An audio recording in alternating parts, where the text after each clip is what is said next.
After a 37-year teaching career, Dan Gribbin retired to enjoy the Florida outdoors and to play folk music.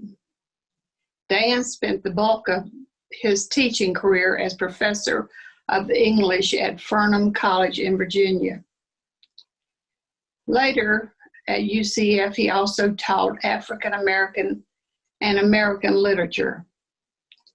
He and wife Martha live in Daytona Beach Shores, where they are active members of the UU congregation Ormond Beach, where Dan serves as co-chair of the worship committee. His talk today is Ingenuity and Touching Humanity, Lessons from America's Slave Narratives. The phrase man's inhumanity to man doesn't begin to describe the way Africans were treated when they were brought to America as slaves. Little wonder that so many risked their lives and the lives of their families in order to escape the South for freedom in Massachusetts, New York, or Canada. Their courage, ingenious escape mechanisms, and the kindness of people who helped them on their way is the subject of Dan's talk. Later, I'm going to be reading just a short passage from this Library of America volume called Slave Narratives. Just wanted to recommend it to you. One of my friends from graduate school, Bill Andrews, edited this along with Henry Louis Gates. It's been a very meaningful volume for me. If we look at today's bestseller list, we're certain to find thrillers of one sort or another close to the top. Back in the 18th century in North America, captivity narratives were the best-selling thrillers. The captive in the story was almost always a woman who had been carried off after an attack by Native American raiders. She was dragged out of her house, abducted on horseback, and subjected to poor treatment. But somehow, if she was lucky, she evaded her captors, escaping to tell her breathtaking story. In the 19th century, a different sort of captivity narrative began to appear. The enslavement of men and women abducted from their homes in Africa and sold to Americans was now commonplace, and their mistreatment by the worst of those owners was common knowledge. The story of a slave subjected to such treatment was in itself inherently dramatic, since the people who held life and death dominion over them were called slave drivers for good reason. A typical slave narrative is the first-person story of a slave who, in the face of terrible abuse, risks everything in attempting to escape. To be sure, it's a minor miracle that anyone escaped a southern plantation to tell his or her story. Here's a partial list of the inherent dangers that the escaped slave would encounter. First, the escapee would be hunted down by a sheriff's posse using a pack of dogs for tracking. Should the escaped slave beat the odds by crossing swamps, streams, or rivers to throw the dogs off the scent, he or she faced a different sort of survival ordeal. To reach a free state might require a person to cover hundreds of miles, exposed to the elements, and desperate to find food. Add to that the necessity of avoiding bounty hunters empowered by laws such as the Fugitive Slave Act, and the odds of a successful escape became very long indeed.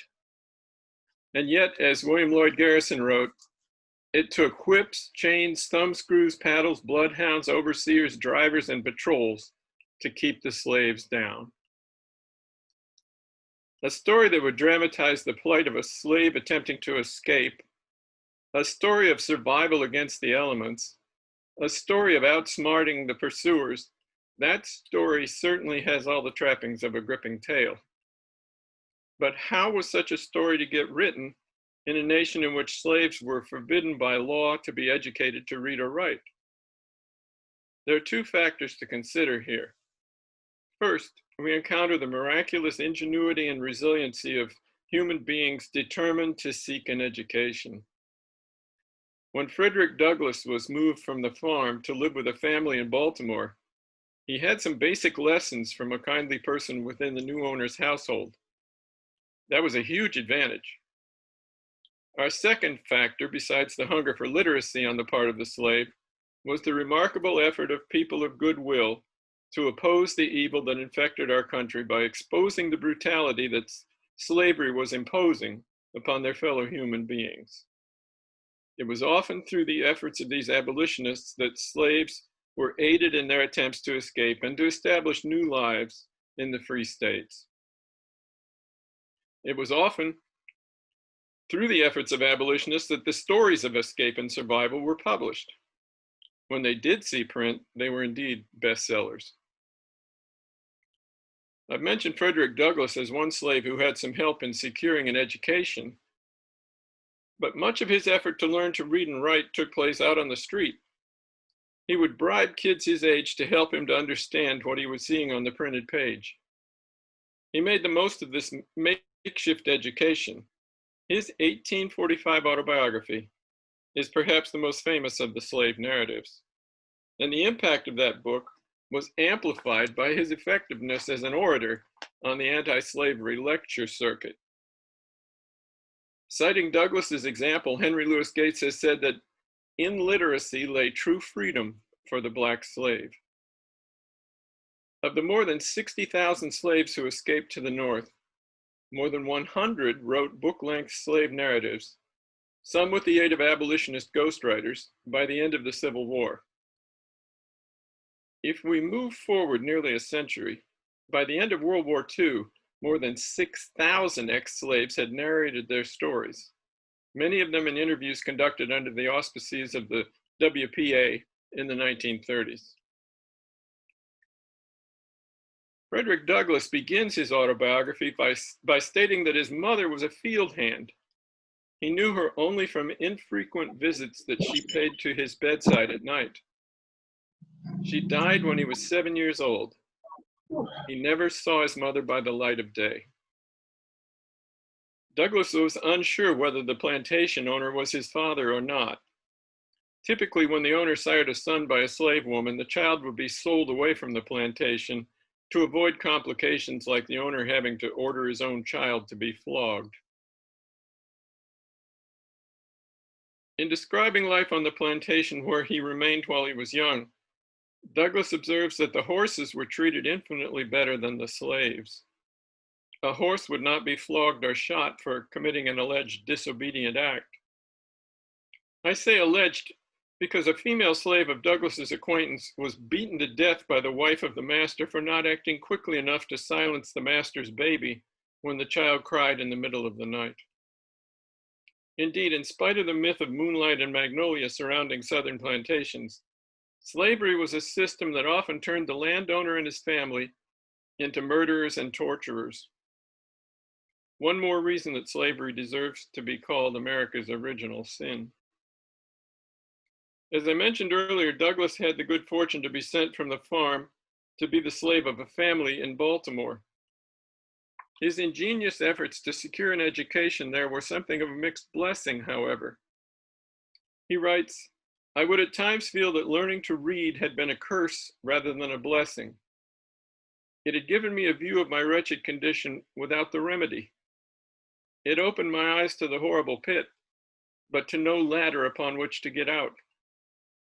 I have often wished myself a beast.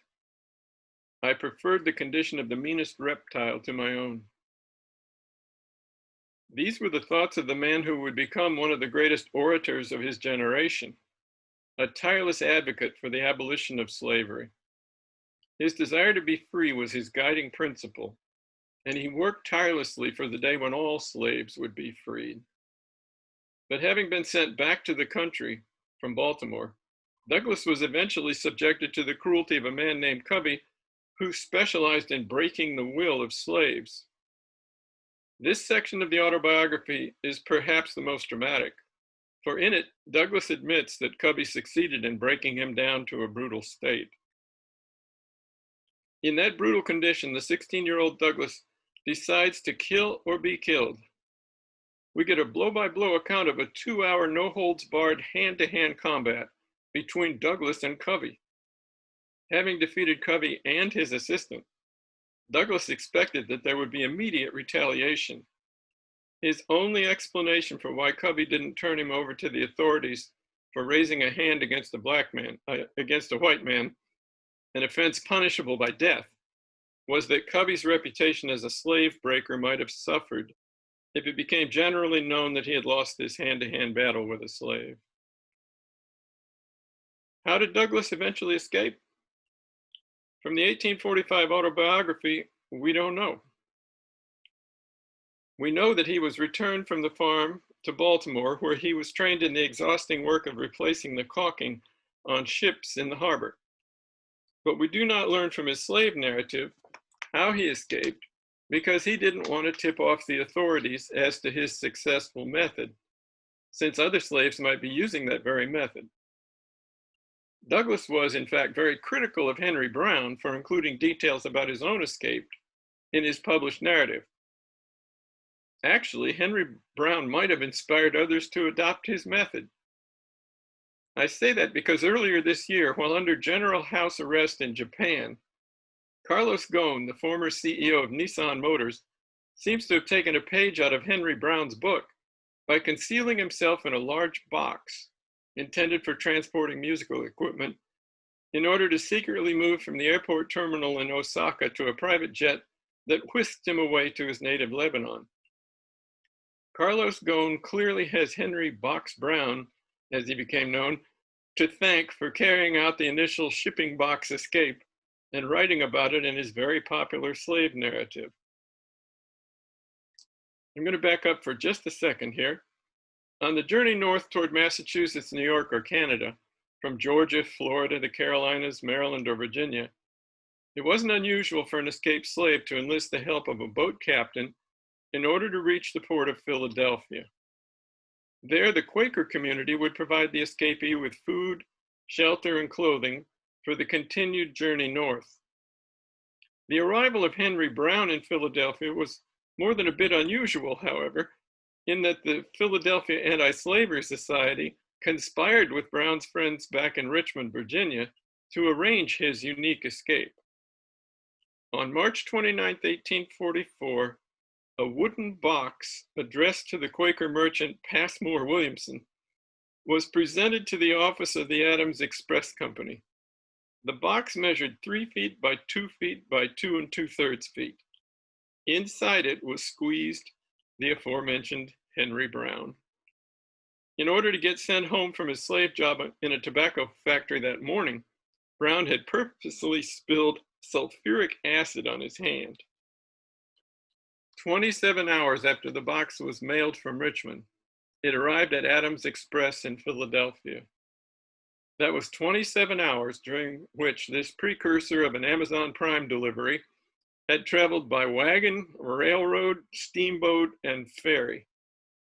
As the package sat on the loading dock at Adams Express, Box Brown, as he would thereafter be known, emerged from his confined quarters to recite a psalm that he had memorized for the occasion. "Welcome, Mr. Brown, to the city of brotherly love." The confinement of Harriet Jacobs lasted not 27 hours, but 7 years. Published in 1861 under the title Incidents in the Life of a Slave Girl, Jacobs's detailed account of her life was one of the first slave narratives written from the point of view of a woman. As such, it gave America an inside look at the sexual harassment and abuse visited by slave owners upon their female slaves. Speaking of women, we might pause for a moment to consider what Jacobs has to say about the wife of Dr. Flint, her harasser. I'm going to be reading from page 758 in this volume, Slave Narratives, published by the Library of America.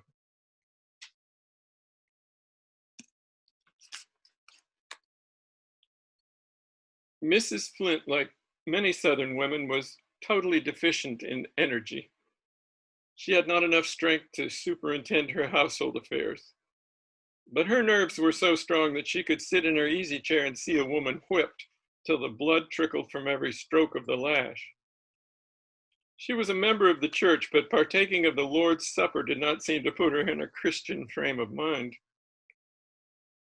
If dinner was not served at the exact time on that particular Sunday, she would station herself in the kitchen and wait till it was dished, and then spit in all the kettles and pans that had been used for cooking. She did this to prevent the cook and her children from eking out their meager fare with the remains of the gravy and other scrapings. The slaves could get nothing to eat except what she chose to give them. Provisions were weighed out by the pound and ounce 3 times a day. I can assure you she gave them no chance to eat wheat bread from her flour barrel. She knew how many biscuits a quart of flour would make and exactly what size they ought to be.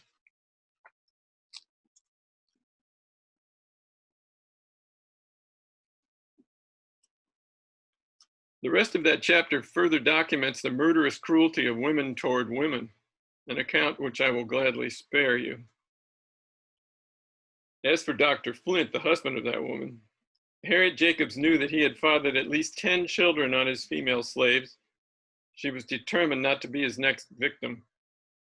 Chapter 7 of her narrative dramatizes her confrontation with him over the question of whether the man she loved, a freedman in town who was earning a good living as an accomplished carpenter, could buy her freedom in order to marry her. Dr. Flint declares that if she marries anyone, it will be one of his slaves. When Jacobs insists upon her right to marry the man she loves, she receives a blow to the head and a threat to be killed or jailed. Discretion being the better part of valor, Harriet Jacobs decided to disappear from Dr. Flint's household. He subsequently went to great lengths to make life miserable for everyone as he tried to ferret her out. Ultimately, after jailing her 2 children, he put them up for auction and sold them. Fortunately, the purchase of the children was carried out in such a way as to allow their father, the carpenter, to secure their freedom. Jacobs tells us in her book that this fact alone set her free in her own mind. Her narrative continues with an account of her subsequent escape through the swamps and her 7 years of hiding in the attic of the home of her grandmother. Eventually, she arrived with her children in the free state of New York, where dodging bounty hunters must have seemed like a piece of cake compared to her previous adventures. I'd like to conclude with the story of Annie L. Burton. She wrote a slave narrative which has been transcribed and archived at the University of North Carolina at Chapel Hill. It concerns the first night that she and her 4 siblings were able to spend with their mother after the mother liberated them from the plantation where she had worked as a slave. The mother had fled the plantation after emancipation, but in a cruel twist of fate, she was not allowed to take her children with her. A mother's will is a formidable force, as all of us know. This mother demonstrated determination by returning surreptitiously one night after 4 years of scrambling to survive in the post-war economy, and on that night she stole back her children.